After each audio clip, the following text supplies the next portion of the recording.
Tu veux quitter ton job pour devenir financièrement indépendant, mais tu as peur de tout perdre? Laisse-moi te montrer la méthode progressive. Voici l'erreur que beaucoup font.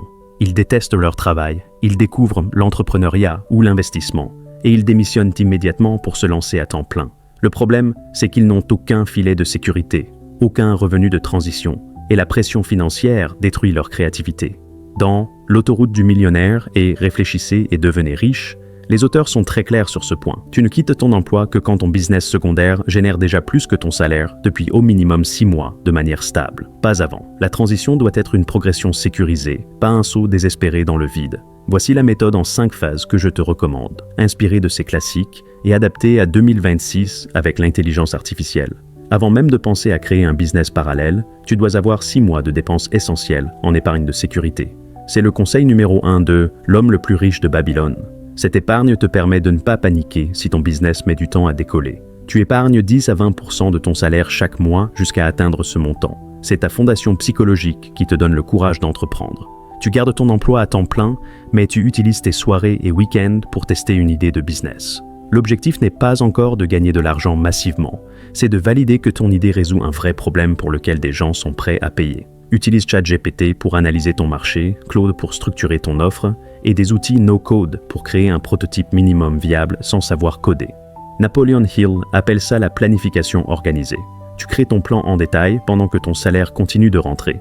Zéro pression financière, donc créativité maximale. C'est ça que je fais moi-même actuellement en étant salarié avec cette chaîne. Tu commences à vendre ton produit ou service en parallèle de ton emploi. L'objectif de cette phase est d'atteindre 1 000 à 2 000 € par mois de revenus récurrents. Ce n'est pas encore suffisant pour vivre, mais ça prouve que ton modèle fonctionne. Tu réinvestis une partie de ces revenus pour améliorer ton offre et automatiser avec l'IA tout ce qui peut l'être. Pendant cette phase, ton salaire couvre toujours tes dépenses essentielles. Tu n'as aucune pression de survie qui pourrait te pousser à prendre de mauvaises décisions commerciales par désespoir financier. Ton business parallèle doit générer l'équivalent de ton salaire net actuel, de manière stable, pendant au minimum 6 mois consécutifs. Pas juste un bon mois suivi de 3 mois médiocres. 6 mois de stabilité qui prouvent que ce n'est pas un coup de chance, mais un système fiable. C'est seulement à ce moment que tu peux envisager sérieusement de quitter ton emploi. M.J. DeMarco est très clair là-dessus dans L'autoroute du millionnaire. La plupart des gens quittent trop tôt et se mettent dans une situation de stress financier qui détruit leur capacité à construire un business de qualité. Maintenant que ton business génère autant ou plus que ton salaire depuis 6 mois, tu peux démissionner de manière professionnelle. Tu donnes ton préavis, tu maintiens de bonnes relations avec ton employeur, parce que tu ne sais jamais quand ton réseau professionnel peut t'aider, et tu te lances à temps plein dans ton business avec une base financière solide.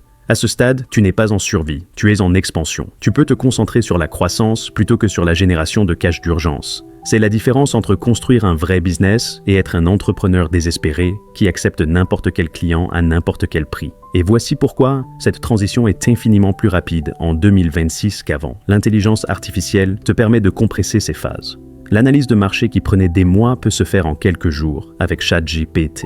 La création d'un produit digital qui nécessitait une équipe peut se faire seule avec des outils IA. L'automatisation du service client qui coûtait des milliers d'euros par mois peut se faire avec des chatbots pour 50 € mensuels. Tu peux construire en 18 mois ce qui prenait 5 ans avant. La liberté financière n'exige pas le courage de tout risquer. Elle exige la discipline de construire progressivement. Abonne-toi pour plus de stratégies concrètes de transition sécurisée avec l'aide de l'IA.